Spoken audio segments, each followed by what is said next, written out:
तो दोस्तों आज जो है कि बिहार पुलिस न्यू भर्ती 2025 के लिए प्रैक्टिस सेट नंबर 3 लेके आ चुके हैं, क्योंकि इससे पहले ऑलरेडी हम सभी 2 प्रैक्टिस सेट कंप्लीट कर चुके हैं और ये बिल्कुल आपके एग्जाम पैटर्न पर दिया जा रहा है। तो अगर इन 2 प्रैक्टिस सेट को सॉल्व नहीं किए ज़रूर कर लीजिएगा, लिंक हम डिस्क्रिप्शन में दे दिए हैं। और ये प्रैक्टिस सेट बिहार पुलिस का जो न्यू भर्ती आयोग भी है 19,838 पदों पर उसी के लिए ये प्रैक्टिस सेट चलाया जा रहा है। तो चलिए शुरू करते हैं आज की इस प्रैक्टिस सेट को। सबसे पहले आप सभी वीडियो को लाइक जरूर कर दीजिएगा, जितने भी मेरे साथ में जुड़े हुए हैं सभी एक बार सेशन को लाइक कर दीजिएगा। देखिए, आप सबको बताना चाहते हैं बिहार पुलिस न्यू भर्ती 2025 के लिए प्रॉपर हम एप्लीकेशन पे क्लासेस शुरू कर दिए हैं। यहाँ समझिएगा आपको इस क्लास में मिलेगा क्या क्या। तो इसमें आपको टॉपिक वाइज क्लासेस दिया जाएगा, जो कि यहाँ बिल्कुल आपको थ्योरी क्लास करवाया जाता है, समझिएगा आप सभी। साथ में आप सभी को MCQ भी दिया जाएगा ताकि आपका तैयारी बेहतर हो और पेपर में अच्छा प्रदर्शन कर सके आप सभी। इसके अलावा आप सभी को ऑल सब्जेक्ट का ई बुक भी दिया जाएगा, जैसे कि हिस्ट्री का ई बुक हो गया, ज्योग्राफी का हो गया, पॉलिटी का हो गया, इकोनॉमी का हो गया, साइंस का हो गया, हिंदी का हो गया। ये सभी सब्जेक्ट का अलग अलग आपको इसमें ई बुक भी दिया जाएगा। साथ में आपको इंपॉर्टेंट नोट्स और इंपॉर्टेंट PDF भी मिलेगा आपको इसमें। और इसी में आपको टेस्ट सीरीज भी दिया जाएगा फुल लेंथ का, पूरा 100 क्वेश्चन का लास्ट में, ताकि आप सभी अपनी तैयारी को जांच सकें कि आपका तैयारी किस प्रकार से हुआ है। और ये क्लास जो है कि आपका बिहार पुलिस न्यू भर्ती 2025 के लिए है, जो 19,838 पदों पर वैकेंसी आई हुई है। तो अगर आप भी 100% इस बार सफलता पाना चाहते हैं बिहार पुलिस में और वर्दी का सपना देखे हैं, उसे अचीव करना चाहते हैं, तो इस कोर्स को ज्वाइन करके आप सभी तैयारी कीजिए। परफेक्ट तैयारी होगा, रिजल्ट के लिए आपको नहीं सोचना है। साथ में हम आपको बिहार दरोगा का क्वेश्चन बैंक और बिहार पुलिस का क्वेश्चन बैंक आपको दे देंगे 15-15 साल का, तो आपका तैयारी और भी बूस्टअप हो जाएगा। तो जाइए आपसे ज्वाइन कीजिए और तैयारी करना शुरू कीजिए, और हम आपको बिल्कुल मिनिमम फी में तैयारी करवाएंगे, जो पूरे YouTube पे कोई नहीं करवाने वाला है। तो आपसे फटाफट ज्वाइन कर लीजिए, क्योंकि इंतजार करने वालों को उतना ही मिलता है जितना तैयारी करने वाला छोड़ देता है। तो छोड़ना इस बार बिल्कुल नहीं है। देखिए, ये क्लास करने के लिए आपको क्या करना है, प्ले स्टोर पे जाना है, वहां से आपको सक्सेस योद्धा एप्लीकेशन को डाउनलोड कर लेना है। ये युवा शक्ति GK क्विज का ही एप्लीकेशन है, तो टेंशन नहीं लीजिएगा आप सभी। और उसके बाद इसको आप 5 स्टार जरूर दे दीजिएगा। देखिए, इस एप्लीकेशन का लिंक हम डिस्क्रिप्शन में और कमेंट बॉक्स में पिन कर दिए हैं, तो वहां से भी जाके आप सभी इसे डाउनलोड करके रजिस्ट्रेशन करके ज्वाइन कर लीजिएगा आप सभी। तो जाइए ज्वाइन कीजिए और तैयारी करना शुरू कर दीजिए। रिजल्ट को लेकर आपको टेंशन नहीं लेना है, रिजल्ट आपका निश्चित होगा। आज का फर्स्ट क्वेश्चन है, पहला क्वेश्चन है कि विटामिन ए की कमी से कौन सा रोग फैलता है। देखिए, अगर इन सेट में किसी भी क्वेश्चन का आंसर पता हो तो अपना आंसर आपसे नीचे कमेंट बॉक्स में बता सकते हैं, अन्यथा एक कॉपी में नोट कर सकते हैं। देखिए, आपसे को बताते हैं क्वेश्चन का आंसर आपसे जरूर लिखा कीजिए, क्योंकि जिस क्वेश्चन का आंसर आप लिख देते हैं फ्रेंड, वो क्वेश्चन प्रॉपर आपको याद हो जाता है। तो चलिए क्वेश्चन में 1 का राइट आंसर कीजिएगा आप सभी। राइट आंसर ऑप्शन में सी होगा रातौंदी। ध्यान दीजिएगा आप सभी, रातौंदी जो होता है विटामिन ए की कमी से होता है। देखिए, विटामिन ए को हम सभी रेटिनॉल के नाम से जानते हैं, और सबसे अच्छा स्रोत क्या है, गाजर इसका सबसे अच्छा स्रोत होता है, याद रखिएगा, याद रखिएगा आप सभी। अच्छा, रिकेट्स जो होता है ये विटामिन डी की कमी से होता है, जिसे हम सभी कैल्सीफेरॉल के नाम से जानते हैं। इसमें क्या होता है, बच्चों की हड्डी कमजोर हो जाता है। बेरी बेरी रोग जो होता है विटामिन B1 की कमी से या विटामिन B की कमी से होता है, जिसे हम सभी थायमीन के नाम से जानते हैं। और पेलाग्रा रोग जो होता है ये विटामिन B3 के कमी के कारण होता है, जिसे नियासिन के नाम से जानते हैं। तो इतना फैक्ट आपसे जरूर याद रखिएगा। यही से कुछ क्वेश्चन याद रखिएगा। अगर क्वेश्चन पूछा जाए विटामिन C के बारे में, तो याद रखिएगा इसका रासायनिक नाम क्या है, एस्कॉर्बिक एसिड। रोग कौन सा होता है, एस्कॉर्बी नामक रोग होता है। ध्यान दीजिएगा आप सभी। सबसे अच्छा स्रोत क्या है, आंवला, यानी कि खट्टे पदार्थ सबसे अच्छा स्रोत होता है। उसके बाद जो है कि विटामिन ई का रासायनिक नाम याद रखिएगा, जिसे हम टेकोफेरॉल कहते हैं। और विटामिन के को क्या कहते हैं, फाइलोक्विनोन कहते हैं। तो इतना आप विटामिन के बारे में याद रखिएगा, आराम से प्रश्न बना लीजिएगा। अगला है, निम्नलिखित विटामिनों में से किसमें कोबाल्ट होता है। राइट आंसर ऑप्शन में बी होगा, विटामिन B12 में कोबाल्ट पाया जाता है, याद रखिएगा आप सभी। क्लियर हैं। अच्छा, विटामिन ए का रासायनिक नाम क्या बताएं, फाइलोक्विनोन बताएं। विटामिन 6 का रासायनिक नाम क्या होता है, पायरोडॉक्सिन होता है, याद रखिएगा आप सभी। तो ध्यान दीजिएगा आप सभी, पायरोडॉक्सिन जो है ये विटामिन आपका 6 का रासायनिक नाम है। अच्छा, विटामिन 2 का रासायनिक नाम क्या होता है, B2 का राइबोफ्लेविन, याद रखिएगा आप सभी।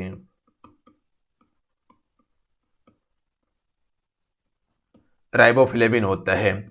इसके अलावा याद रखिएगा, अगर क्वेश्चन पूछा जाए कि विटामिन बी3 का रासायनिक नाम क्या है, तो ध्यान दीजिएगा नियासिन होता है, जैसे कि अभी आपको बताए थे हम। यहीं से क्वेश्चन याद रखिएगा, अगर क्वेश्चन पूछा जाए कि विटामिन बी5 का रासायनिक नाम क्या है, पेंटोथेनिक एसिड होता है।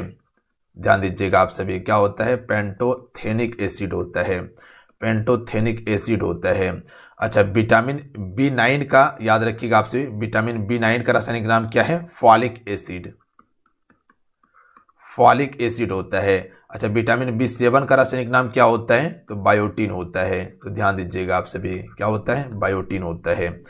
और विटामिन के बारे में आपसे को बताएं, इतना फैक्ट आप याद रखिएगा। आइए अगला क्वेश्चन देख लीजिएगा कि निम्न में से कौन सा उत्तक घाव भरने में सहायक होता है।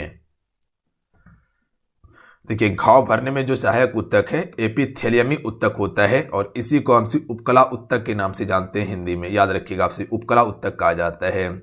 ये जो है घाव भरने में सहायक होता है। यहीं से याद रखिएगा, जो पेशीय उत्तक होता है ये क्या होता है, तो ये एक नरम उत्तक होता है जो शरीर की मांसपेशी को जोड़ता है। क्या करता है पेशीय उत्तक, शरीर की मांसपेशी को जोड़ता है। यह क्वेश्चन पूछा गया था बिहार पुलिस में। यह शरीर के अंगों को गति भी उत्पन्न करता है। तो यही क्वेश्चन पूछा गया था कि शरीर के अंगों की गति उत्पन्न कौन करता है, तो पेशीय उत्तक करता है। यहीं से याद रखिएगा संयोजी उत्तक के बारे में। संयोजी उत्तक जो होता है ये शरीर के विभिन्न अंगों को एक दूसरे के साथ जोड़ता है। जो शरीर का अलग अलग अंग होता है उसको एक दूसरों के साथ जोड़ने का काम किसका होता है, संयोजी उत्तक का होता है। उसके बाद तंत्रिका उत्तक के बारे में याद रखिएगा कि ये जो है आपका मस्तिष्क हो गया, रीढ़ हो गया। उसके बाद तंत्रिका जो है ये सभी में आपका तंत्रिका उत्तक पाया जाता है। प्लस में ये जो है कि संवेदना को शरीर के एक भाग से दूसरे भाग में भेजने का भी कार्य करता है आपका तंत्रिका उत्तक। और ये शरीर की कई गतिविधियों का समन्वय और नियंत्रण करने का जिम्मेदारी भी किसका होता है, तंत्रिका उत्तक का होता है। तो इतना सा आपसे उत्तक के बारे में याद रखिएगा। आइए अगला क्वेश्चन देखिएगा आप सभी। क्वेश्चन 4 है कि LSD किससे प्राप्त होता है। देखिए, LSD जो है ये आपका किससे प्राप्त होता है, तो कवक से प्राप्त होता है। याद रखिएगा आप सभी, यानी कि फंगस से। तो ऑप्शन बी बिल्कुल करेक्ट आंसर होगा। आइए अगला प्रश्न है क्वेश्चन 5। चलिए क्वेश्चन 5 का आपसे राइट आंसर कीजिएगा। तो सेबेसियस ग्रंथि कहाँ पाई जाती है, और इसको VBI करके आपसे याद रखिएगा, इंपॉर्टेंट है। सेबेसियस ग्रंथि जो है फ्रेंड ये कहाँ पाई जाती है, तो याद रखिएगा आप सभी स्थनियों की त्वचा के डर्मिस में पाई जाती है। यानी कि ऑप्शन बी राइट आंसर होगा, स्थनियों की त्वचा के डर्मिस में। अगला प्रश्न है क्वेश्चन 6 है कि लेक्राइमल ग्रंथियां स्रावित करती है। तो देखिए, लेक्राइमल ग्रंथि जो है फ्रेंड ये आपका आंसू को स्रावित करती है। तो ध्यान दीजिएगा, किसको, आंसू को।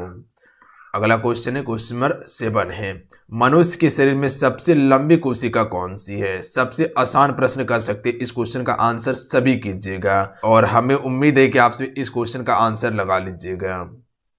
तो राइट आंसर हो जाएगा तंत्रिका कोशिका जो होता है फ्रेंड ये सबसे लंबी कोशिका होता है मानव शरीर का। अच्छा, सबसे लंबी कोशिका जो है वो शुतुरमुर्ग की अंडे की होती है। तो ध्यान दीजिएगा आप सभी। अगला क्वेश्चन है कि लिंगामेंट एक रचना है जो जोड़ती है। देखिए, लिंगामेंट की अगर बात किया जाए तो आपको याद रखना है कि ये आपका अस्थि को अस्थि से जोड़ती है। यानी कि ऑप्शन में बी राइट आंसर होगा। जबकि अगर टिंडन की बात किया जाए तो वो अस्थि को पेशी से जोड़ता है। तो ये पॉइंट पर ध्यान दीजिएगा आप सभी। अगला प्रश्न है क्वेश्चन नंबर 9 कि किसने नारा दिया कि मानव के लिए एक धर्म, एक जाति और एक ईश्वर कीजिएगा इसको, एक ईश्वर, ये किसके द्वारा नारा दिया गया था। चलिए क्वेश्चन 9 का आपसे राइट आंसर कीजिएगा। तो अगर आपसे ऑप्शन नंबर ए टिक करें बिल्कुल करेक्ट आंसर होगा, श्री नारायण गुरु ने ये नारा दिया था। तो ऑप्शन में ए राइट आंसर है। अगला है बारदोली सत्याग्रह जो 1928 में हुआ था, इसका नेतृत्व किसके द्वारा किया गया था। देखिए, 1928 में जो बारदोली सत्याग्रह हुआ था, इसी सत्याग्रह के बाद जो है कि आपका सरदार वल्लभ भाई पटेल को लौह पुरुष की उपाधि दिया गया था। तो ऑप्शन नंबर क्या हो जाएगा, सी करेक्ट आंसर होगा, सरदार वल्लभ भाई पटेल। और डायरेक्ट यहाँ से क्वेश्चन पूछा जाता है कि बारदोली सत्याग्रह कब हुआ था, 1928 में हुआ था। डेट को याद रखिएगा आप सभी। अच्छा, यहीं से आपको याद रखना है कि आपका कह सकते हैं कि लाहौर अधिवेशन कब हुआ था, 1929 में हुआ था। तो ये डेट याद रखिएगा। प्लस में एक क्वेश्चन याद रखिएगा 1925 के बारे में, काफ़ी इंपॉर्टेंट है। 1925 में आपका सरोजिनी नायडू जो है कि पहली महिला कह सकते भारतीय महिला कांग्रेस की अध्यक्ष बनी थी। 1924 का डेट याद रखिएगा आप सभी कि इस समय महात्मा गांधी जी के द्वारा पहली बार कांग्रेस का जो है कि अधिवेशन किया गया था, बेलगांव का अधिवेशन। 1920 का डेट याद रखिएगा, इस समय महात्मा गांधी जी के द्वारा असहयोग आंदोलन शुरू किया गया था। 1922 का डेट याद रखिएगा कि इस समय महात्मा गांधी जी के द्वारा असहयोग आंदोलन को वापस लिया गया था। 1919 में क्या हुआ था, जलियांवाला बाग हत्याकांड हुआ था। प्लस में हंटर आयोग की स्थापना हुआ था।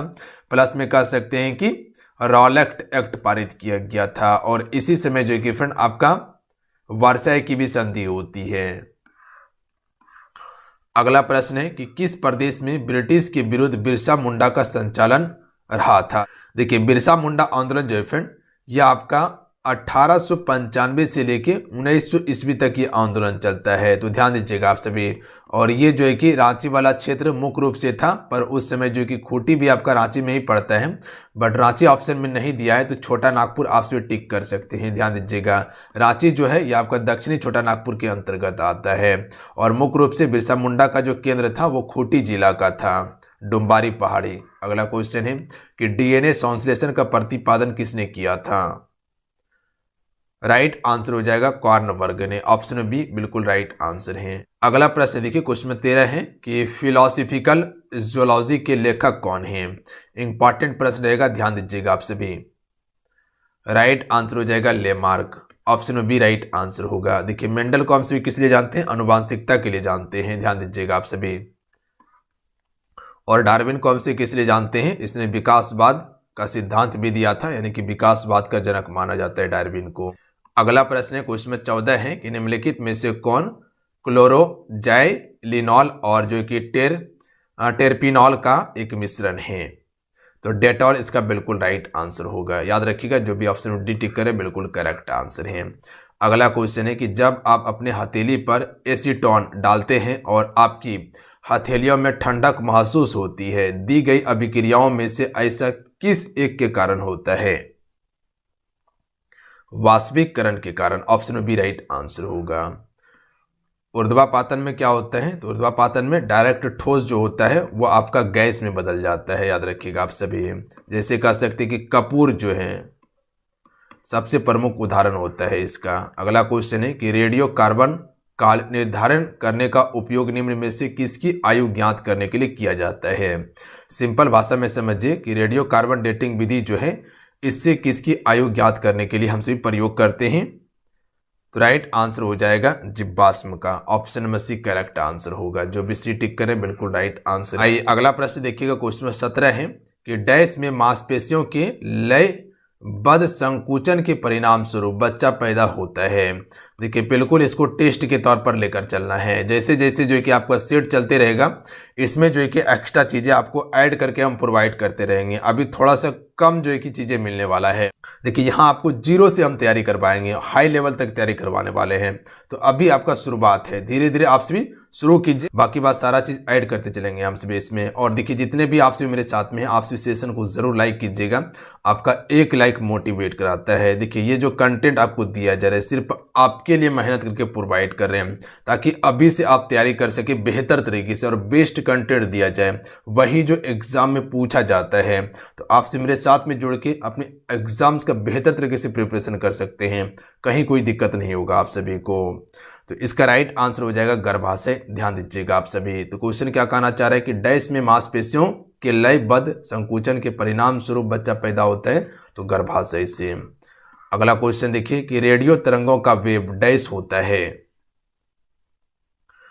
राइट आंसर हो जाएगा ऑप्शन बी, प्रकाश के वेग के समान होता है रेडियो तरंगों का वेग। याद रखिएगा आप सभी। अच्छा अगर क्वेश्चन पूछे कि प्रकाश सबसे ज़्यादा जो है ये किस में गमन करता है, तो याद रखिएगा निर्वात में करता है। किस में करता है, निर्वात में करता है। अच्छा ध्वनि जो होता है ये सबसे ज़्यादा किस में गमन करता है, तो ठोस में गमन करता है, याद रखिएगा। तो प्रकाश का चाल ठोस में कम होता है, ध्यान दीजिएगा, और ध्वनि का चाल अधिक होता है, जबकि ध्वनि का चाल निर्वात में क्या होता है, ये कम होता है।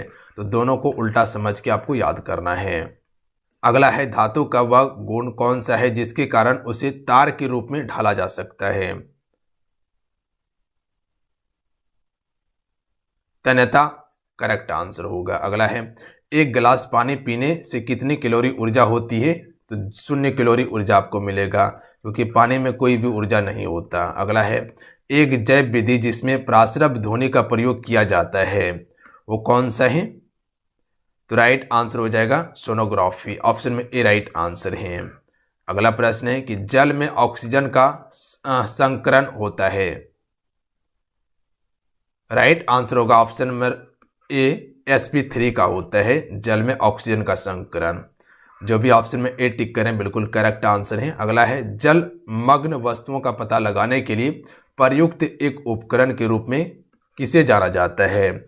जो जल में लापता हो चुका है और उसको पता लगाने के लिए हम सभी जो प्रयोग करते हैं वो सोनार का प्रयोग करते हैं। ध्यान दीजिएगा आप सभी, जैसे समुद्र में कोई भी चीज़ को ढूंढना है, ठीक है, तो किसका प्रयोग किया जाता है? सोनार का प्रयोग किया जाता है। अच्छा, जो आपसी रडार देख रहे हैं इसका प्रयोग किसमें करते हैं? तो बिल्कुल वायुयान का दिशा पता करने के लिए। अगला प्रश्न है कि देवासुर में कौन सा समास है? देखिए यहाँ पर आपको डायरेक्ट याद कर देना है, इसमें ज़्यादा कुछ दिमाग नहीं लगाना है। इसमें द्वंद्व समास होता है। ध्यान दीजिएगा, देवासुर में एक फैक्ट याद रखिएगा कि जब भी अगर देवासुर देखने के लिए मिले आपको तो डायरेक्ट आपको द्वंद्व समास ही टिक करना है, अन्यथा आप सोचते रहिएगा कि इसमें अपोजिट वर्ड होता है या योजक चिन्ह रहता है, ऐसा नहीं समझना है। इसमें आपका द्वंद्व समास ही है। अगला प्रश्न है कि वाईकोम सत्याग्रह जो 1924 से 25 में हुआ था, ये कहाँ चलाया गया था? वाईकोम सत्याग्रह, तो ये आपका केरल में हुआ था। ऑप्शन में एक करेक्ट आंसर होगा। देखिए केरल के बारे में याद रखिएगा कि ये मसाला का सबसे ज़्यादा उत्पादन करता है। याद रखिएगा, मसाला का सबसे ज़्यादा उत्पादन करता है, इसीलिए मसाला की राजधानी भी कहा जाता है। कर्नाटक कॉफ़ी का सबसे ज़्यादा उत्पादन करता है, प्लस में कह सकते हैं सोना जो है, सोना का भी सबसे ज़्यादा उत्पादन करता है। आंध्र प्रदेश अभ्रक का सबसे ज़्यादा उत्पादन करता है आंध्र प्रदेश। ध्यान दीजिएगा आप सभी। अगला क्वेश्चन है कि अखिल भारतीय व्यापार संघ कांग्रेस का प्रथम अध्यक्ष कौन थे? तो यहाँ पर अखिल भारतीय व्यापार संघ कांग्रेस का अध्यक्ष बताना है। देखिए कांग्रेस की स्थापना 1885 में ए.ओ. ह्यूम के द्वारा किया गया था और 1885 में पहला अध्यक्ष कौन बना था? व्योमेश चंद्र बनर्जी। ध्यान दीजिएगा। दूसरा अध्यक्ष 1886 में दादा भाई नौरोजी बना था। तो लाला लाजपत राय इसका बिल्कुल करेक्ट आंसर होगा, ऑप्शन नंबर डी। यही लाला लाजपत राय है जो कि 1928 में साइमन कमीशन का जो विरोध कर रहा था, उसमें अंग्रेजों के द्वारा लाठीचार्ज किया गया था, जिसके कारण से जो है कि डंडा इसके सर पर लगने के कारण इसका मृत्यु हो गया था। अगला क्वेश्चन देख लीजिएगा, 1899 से 1900 के मुंडा क्रांति का नेता कौन था? जो आपका मुंडा विद्रोह हुआ था रांची वाला क्षेत्र में, जिसे हम सभी उलगुलान के नाम से भी जानते हैं, और इसका प्रमुख नेता था बिरसा मुंडा। याद रखिएगा आप सभी। देखिए बुद्धू भगत जो है ये आपका कह सकते हैं कि कोल विद्रोह से संबंधित हैं, जो कि आपका 1831 से 32 के बीच में हुआ था। सिद्धू कानू आपको पता है कि वो संथाल विद्रोह से संबंधित है, जो कि 1855-56 में हुआ था, संथाल परगना वाला क्षेत्र में। भारत की प्रथम जल विद्युत परियोजना कौन सी है? तो राइट आंसर हो जाएगा कावेरी नदी पर शिव समुद्रम परियोजना जो है ये आपका कह सकते हैं कि प्रथम जल विद्युत परियोजना है। जो भी ऑप्शन सी टिक करे बिल्कुल करेक्ट आंसर होगा। महात्मा गांधी जल विद्युत परियोजना स्थित है कर्नाटक में श्रावती नदी पर स्थित है। सी राइट आंसर होगा। जो भी सी टिक करें बिल्कुल करेक्ट आंसर है। अगला है किसी पदार्थ का ज्वलन तापमान डैश है। चलिए क्वेश्चन में 30 का आप सी राइट आंसर कीजिएगा। चलिए लगाइए इस क्वेश्चन का राइट आंसर क्या होगा। तो राइट आंसर ऑप्शन में सी हो जाएगा, उस पदार्थ के दहन के लिए आवश्यक न्यूनतम तापमान होता है। तो अगर क्वेश्चन पूछा जाए तो आंसर कर लीजिएगा, किसी पदार्थ का प्रज्वलन तापमान जो है ये आपका उस पदार्थ के दहन के लिए आवश्यक न्यूनतम तापमान है। अगला क्वेश्चन है कि वाहनों में टायर को खुरदरा बनाया जाता है जिससे इसका डैश है। देखिए कोई भी वाहन का जो आप टायर देखते हैं उसमें देखिएगा तो टायर खुरदरा होता है। क्यों होता है? तो घर्षण बढ़ाने के लिए किया जाता है। याद रखिएगा, अगर प्लेन टायर बनाया जाएगा तो क्या हो जाएगा, अगर घड़केगा तो वो फिसलने का डर रहेगा, जबकि खुरदरा जो रहता है उसमें क्या होता है, घर्षण पैदा होता है और उसको रोकने में मदद करता है और वो पिछलता नहीं है। तो ऑप्शन डी करेक्ट आंसर होगा। अगला क्वेश्चन देखिए कि तरल पदार्थ के बीच ऊष्मा का सबसे अच्छा सुचालक है। देखिए सुचालक क्या होता है, जो विद्युत का कह सकते हैं कि सबसे अच्छा चालक चांदी, चांदी जो है ये विद्युत का सबसे अच्छा चालक माना जाता है। उसी प्रकार से ऊष्मा का सबसे अच्छा सुचालक जो है द्रव में वो आपका पारा हो जाएगा, याद रखिएगा आप सभी। तो ऑप्शन में सी करेक्ट आंसर है। अगला क्वेश्चन है कि अंडाशय से गर्भाशय तक अंडे की आवाजाही डैश के माध्यम से आगे बढ़ती है। फेलोपियन ट्यूब से बढ़ती है। राइट आंसर ऑप्शन में ए होगा, फेलोपियन ट्यूब से बढ़ती है। तो ऑप्शन में ए करेक्ट आंसर है। अगला क्वेश्चन है कि मुख दर्शन में कौन सा समास है। देखिए समास की बात आया तो आपको पता है कि समास का मुख्य रूप से 6 ही भेद होता है। अब यही बहु समास, तत्पुरुष समास, द्विगु समास, द्वंद्व समास, बहुब्री और कर्मधारय समास होता है। और एक नए समास होता है जो कि हम 7वां समास पढ़ते हैं, बट इसको ज़्यादा महत्व नहीं दिया जाता है। तो मुख दर्शन में आपका तत्पुरुष समास होगा, याद रखिएगा आप सभी। तत्पुरुष समास में क्या होता है, इसका अंतिम पद प्रधान होता है और प्रथम पद गौण होता है, जबकि अब यही बहु समास में प्रथम पद प्रधान होता है और अंतिम पद गौण होता है। सुएज नहर कब बनकर तैयार हुआ था। राइट आंसर हो जाएगा 1869 में जो कि सुएज नहर बनकर तैयार हुआ था।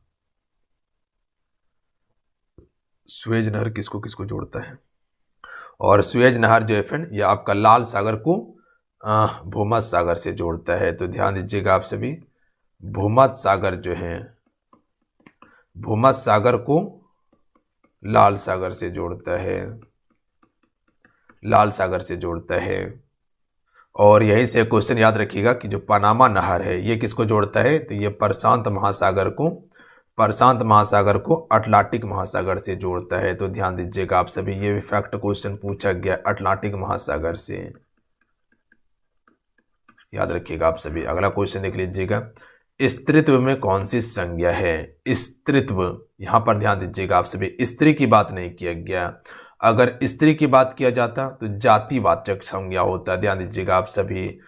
स्त्री की बात किया जाता जातिवाचक, पर यहाँ स्त्रीत्व की बात किया गया या चरित्र की बात किया जाए तो वहां पर आपका भाववाचक संज्ञा होगा, याद रखिएगा। यानी कह सकते हैं कि जिसे हम प्लेट में नहीं परोस सकते हैं वही भाववाचक संज्ञा होता है, या कह सकते अदृश्य होता है। जैसे कह सकते कि खुशी ये अदृश्य है, भाववाचक संज्ञा है। कह सकते बेइज्जती हो गया, भाववाचक संज्ञा है। या कह सकते खुशी भाववाचक संज्ञा है। तो स्त्रीत्व हो गया, चरित्र हो गया, ये सभी क्या है, भाववाचक संज्ञा है। जातिवाचक संज्ञा में क्या होता है, सभी जाति समूह का बोध कराता है। जैसे कि कह सकते स्त्री, वो आपका जातिवाचक संज्ञा है। जैसे स्त्री नाम लिए तो एक स्त्री नहीं होगा, जितने भी स्त्री है वो सभी स्त्री आ गया, तो वो जातिवाचक हो गया। जैसे कह सकते कि बूढ़ा, वो पूरा बूढ़ा को संबोधित कर रहा है तो वो जातिवाचक हो गया। अगर यही कहते बूढ़ाड़ी तो वो भाववाचक होता है।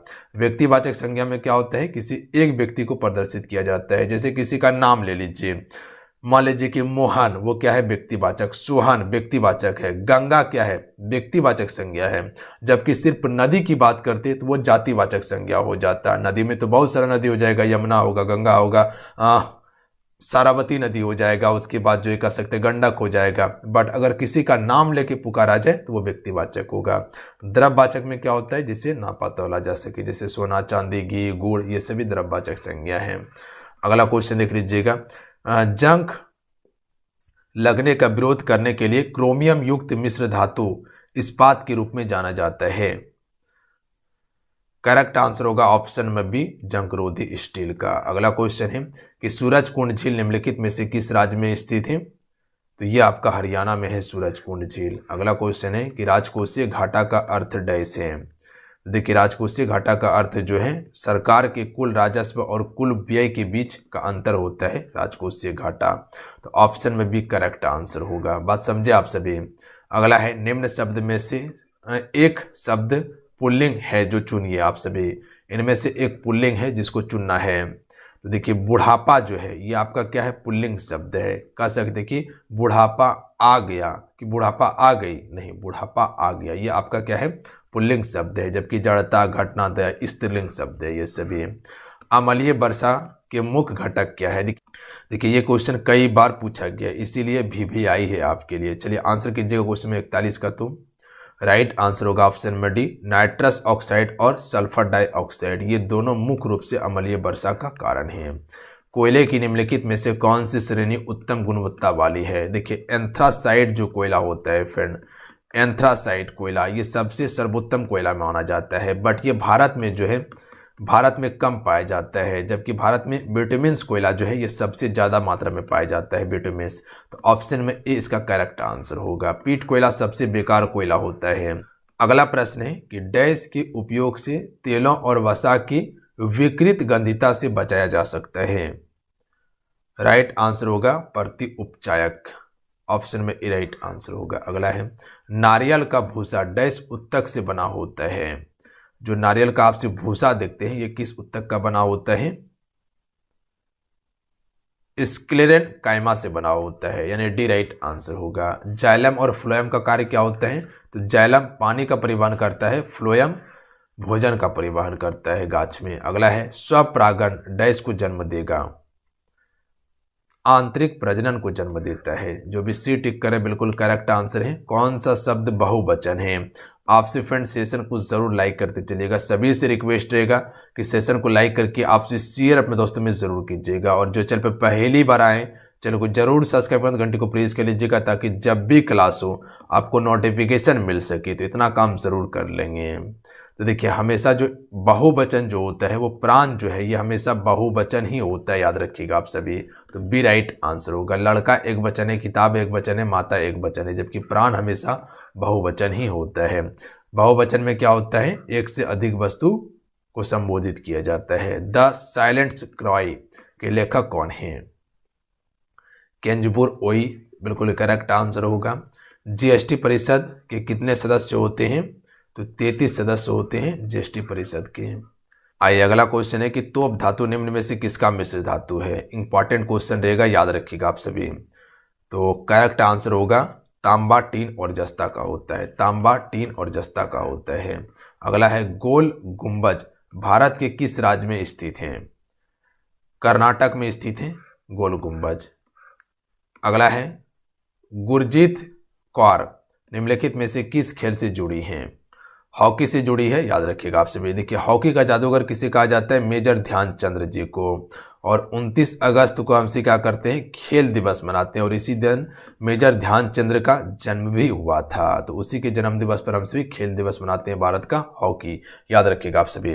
अच्छा, हॉकी में सबसे पहला स्वर्ण पदक कब जीता गया था? 1928 में, जो कि जयपाल सिंह मुंडा के द्वारा एम्स्टर्डम ओलंपिक में जीता गया था स्वर्ण पदक। अगला क्वेश्चन देखिए कि भारतीय राष्ट्रीय कांग्रेस के 19वें सत्र के अध्यक्ष कौन थे? तो देखिए जो 19वां सत्र हुआ था इसके अध्यक्ष थे आपका लाल मोहन घोष। तो ऑप्शन में डी राइट आंसर होगा। और 19वां सत्र जो हुआ था ये आपका 2003 में हुआ था। कहाँ पर? मद्रास में हुआ था। तो ध्यान दीजिएगा आप सभी, मद्रास में हुआ था। अगला क्वेश्चन देख लीजिएगा, डुगोंग किस जैव मंडल के नीचे का मुख्य जीव है? तो ये आपका मन्नार की खाड़ी में पाया जाता है डुगोंग। अगला क्वेश्चन है कि मैं खाना खा चुकी हूँ इस वाक्य में भूतकालिक भेद इंगित कीजिए। मैं खाना खा चुकी हूँ, यानी यहाँ पर तो खाना खा लिया गया है तो पूर्ण भूत होगा, याद रखिएगा आप सभी। मैं खाना खा चुकी हूँ यानी कि खा के बिल्कुल तैयार है हम, तो ये पूर्ण भूत हो जाएगा। अगला क्वेश्चन है अमुक्ता मलयाद डैश द्वारा लिखी गई थी? तो कृष्णदेव राय के द्वारा लिखी गई थी अमुक्ता मलयाद। देखिए हरिहर बुक्का जो है ये दो भाई था, हरिहर और बुक्का, ये दोनों, जिसने 1336 में कह सकते हैं कि आपका विजयनगर साम्राज्य की स्थापना किया था। भारत के मुख्य न्यायाधीश की नियुक्ति कौन करता है? तो जब भी मुख्य न्यायाधीश से क्वेश्चन पूछा जाए तो याद रखिएगा राष्ट्रपति जो होता है फ्रेंड ये भारत के मुख्य न्यायाधीश की नियुक्ति करता है। याद रखिएगा राष्ट्रपति बनने के लिए उम्र कितना होना चाहिए? मिनिमम 35 वर्ष होना चाहिए। कार्यकाल 5 वर्ष का होता है, अधिकतम का कोई सीमा नहीं रखा गया है, याद रखिएगा आप सभी। राष्ट्रपति जो होता है देश का सर्वोच्च नागरिक होता है, और कुछ भी काम होता है तो राष्ट्रपति के नाम से ही काम किया जाता है, याद रखिएगा आप सभी। और कोई भी बिल पास किया जाता है तो वह अंतिम रूप से राष्ट्रपति पर सिग्नेचर होकर उसके बाद ही लागू किया जाता है। यानी कह सकते हैं कि लोकसभा राज्यसभा में पास होने के बाद राष्ट्रपति से सिग्नेचर किया जाएगा, उसके बाद जो है कि बिल पास होता है। किस वाक्य में अपादान कारक है? अपादान कारक यहाँ पर बात किया गया है। कारक का कितना भेद है? 8 भेद होता है, ध्यान दीजिएगा आप सभी। तो अपादान में क्या होता है? जुदाई का बात होता है, और इसका जो कि पहचानने का ट्रिक क्या है? से होता है लगा, यानी कि जैसे कह सकते हैं कि हिमालय से गंगा निकल रही है या निकलती है, यह अपादान कारक है। या वृक्ष से पत्ता गिर रहा है, अपादान कारक है, जहाँ पर जुदाई का बात हो। निम्नलिखित में से समूहवाचक संज्ञा शब्द का पहचान कीजिए जहाँ पर समूह को बताता हो। तो आराम से कह सकते हैं, जैसे मेला, ठेला हो गया, सैनिक हो गया, ये सभी क्या है, समूहवाचक है। तो राइट आंसर हो जाएगा ऑप्शन में बी, कक्षा। तो कक्षा एक से मिलकर बनता है, नहीं, बहुत सारे बच्चे से मिलकर एक कक्षा तैयार होता है। तो ये आपका समूहवाचक है। अगला प्रश्न है कि श्रेष्ठ विशेषण शब्द की उत्तम अवस्था है। तो श्रेष्ठतम इसका बिल्कुल करेक्ट आंसर होगा। अगला है निम्न में से संज्ञा शब्द हैं। देखिए संज्ञा शब्द जो है सभा आपका संज्ञा शब्द है, याद रखिएगा, सभा संज्ञा शब्द है। और सभा भी आपका कौन सा हो जाएगा, समूहवाचक होगा। देखिए सभा भी लगाया जाता है तो सभा में बहुत सारा आदमी होता है। अगला है तुम थोड़ा अधिक डालो, वाक्य में कौन सा क्रिया विशेषण है। यानी कि परिणाम की बात किया गया है कि तुम थोड़ा अधिक डालो, ध्यान दीजिएगा। तो इसमें परिणामवाचक है। अनिश्चयवाचक में क्या होता है, अनिश्चित चीज़ों का बोध होता है। जैसे कुछ हो गया, अधिक हो गया, थोड़ा हो गया, ये अनिश्चित बात यहाँ पर किया गया है। निश्चयवाचक में क्या होता है, यहाँ पर निश्चित बात किया जाता है। जैसे कह सकते कि 2 किलो चावल जो है कि डाल दो, या हमको 2 किलो आटा दो, या 2 केजी तेल दो, ये निश्चित बात यहाँ पर किया गया है। रीतिवाचक में रीति को बतलाया जाता है। जैसे धीरे धीरे, धड़ल्ले, ये सभी क्या है, रीतिवाचक है। अगला है राधा तुरंत यहाँ से चली गई, इस वाक्य में क्रिया विशेषण है। देखिए यहाँ पर तुरंत की बात किया गया है, तो यहाँ कालवाचक यानी समय को बताया जा रहा है। काल का अर्थ ही समय होता है, तो यहाँ पर कालवाचक हो गया। क्या कहा गया कि राधा तुरंत यहाँ से चली गई, तो तुरंत का अर्थ क्या होता है, समय बताया जा रहा है। भाववाचक में भाव को दर्शाया जाएगा, परिणामवाचक में परिणाम बताया जाएगा, संख्यावाचक में संख्या बताया जाएगा। अगला क्वेश्चन देख लीजिएगा, निम्नलिखित में से किस विकल्प में सभी स्त्रीलिंग हैं। देखिए सभी स्त्रीलिंग जो है, जैसे मिर्ची हो गया, काली मिर्ची हो गया, और इमली, इमली खट्टी है, मिर्ची तीती है, काली मिर्ची भी तीती है, तो ये सभी क्या है, स्त्रीलिंग शब्द हैं। अगला है निम्न में से पुल्लिंग शब्द कौन सा है। तो यहाँ पर क्षेत्र जो होगा ये आपका पुल्लिंग शब्द होगा। ध्यान दीजिएगा, क्या कहते हैं कि क्षेत्र बहुत बड़ा है, या तो ये नहीं कहते ना कि क्षेत्र बहुत बड़ी है, नहीं, क्षेत्र बहुत बड़ा है, बहुत बड़ा क्षेत्र है, पुल्लिंग शब्द है। सेवक शब्द का लिंग क्या है। तो देखिए सेवक शब्द का जो लिंग होता है वो आपका पुल्लिंग ही होता है, सेवक। स्त्रीलिंग शब्द का चुनाव कीजिए। अभिनेता का अभिनेत्री होता है, तो आयुष्मान का क्या होगा, आयुष्मती होगा, बी करेक्ट आंसर होगा। बहुवचन शब्द चुनिए। जैसे बात का बातें होता है, तो रात का क्या हो जाएगा, रातें होगा, सी करेक्ट आंसर होगा। निम्नलिखित में से कौन सा सदा बहुवचन में प्रयुक्त होता है। तो सदा बहुवचन में जो है फ्रेंड आपका केस जो है, ये सदा बहुवचन ही होता है आपका, याद रखिएगा आपसे केस। अगला प्रश्न देख लीजिएगा कि स्वच्छ भारत मिशन शहरी 2.0 जो हाल ही में समाचारों में देखा गया था, लक्ष्य किस वर्ष तक पुराने लैंडफिल्स को साफ करना है। तो ये 2026 तक करना है, याद रखिएगा आप सभी। अगला प्रश्न देखिए कि हाल ही में किस मंत्रालय ने पीपल्स प्लान कैंपेन जन योजना अभियान शुरू किया है। तो देखिए ये जो किया गया आपका एजुकेशन गेम के द्वारा किया गया है, यानी कि ऑप्शन में ए राइट आंसर होगा। अगला क्वेश्चन है कि आदि गौरव सम्मान पुरस्कार किस राज्य सरकार के द्वारा स्थापित किया गया है। करंट का क्वेश्चन है, राजस्थान के द्वारा किया गया है। भारत मालाबार सैनिक अभ्यास, नौ सैनिक अभ्यास 2024 की मेजबानी किस शहर में कर रहा है। तो ये आपका विशाखापत्तनम शहर में हो रहा है, जो आंध्र प्रदेश में पड़ता है। और विशाखापत्तनम बंदरगाह जो है सबसे गहरा बंदरगाह है। हाल ही में भारत ने यूएई के किस शहर में स्टडी इन इंडिया अभियान शुरू किया है। तो ये शारजा शहर में किया है, सी करेक्ट आंसर होगा। हाल ही में आंध्र प्रदेश की किस जिले में ब्राह्मणी शिलालेख खोजा गया है। तो देखिए हाल ही में जो शिलालेख खोजा गया है ब्राह्मणी में, वह आपका पालनाडु में खोजा गया है, तो ऑप्शन में ए राइट आंसर होगा। पालनाडु आंध्र प्रदेश में पड़ता है। आयुर्वेद अनुसंधान में उत्कृष्टता केंद्र कहाँ स्थापित किया जा रहा है। तो ये आपका केरल में स्थापित किया जा रहा है, सी करेक्ट आंसर होगा। आइए अब आप सभी के लिए क्वेश्चन का आंसर बताना है कि हाल ही में हरिकेन ऑस्कर ने किस देश को प्रभावित किया है? चलिए 4 ऑप्शन आपकी स्क्रीन पे है। 4 ऑप्शन में आप सभी को नीचे कमेंट करके बताना है कि इस क्वेश्चन का राइट आंसर क्या होगा। चलिए आज कितना ही, आज की इस क्लासेस में यानी कि प्रैक्टिस सेट में कुल 75 क्वेश्चन था, जिसमें कि सारे सेलेक्टेड इंपॉर्टेंट प्रश्न लिया गया है। और देखिए इसी प्रकार का क्वेश्चन आपके पेपर में पूछा जाएगा।